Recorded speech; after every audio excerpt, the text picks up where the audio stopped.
চলছে শ্রীগুরু সঙ্গের অনুষ্ঠান। স্থান ঝালকাঠি শ্রীগুরু মন্দির আদ্যাপট্টি।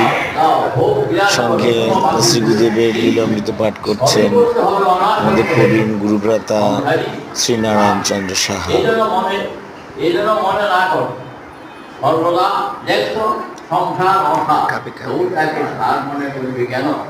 সংসার হল দুটো, একটি ঘাটি সংসার, সত্য সংসার, ভগবানের সৃষ্টি সংসার।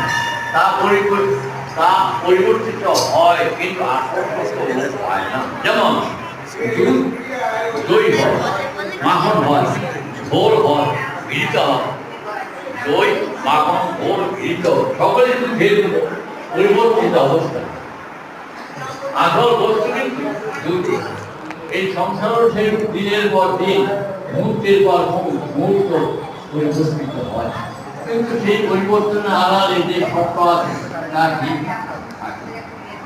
এই সংসার সত্য, এই সংসার স্থায়ী। মানুষ এই সংসার স্থায়ী নয়, কিন্তু সংসার স্থায়ী, কারণ তার সত্যেই ব্যস্ত।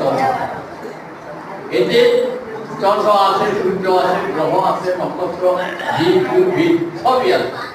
বংশ পরম্পরায় মানুষ চলে যায়, তবু মানুষ থাকে।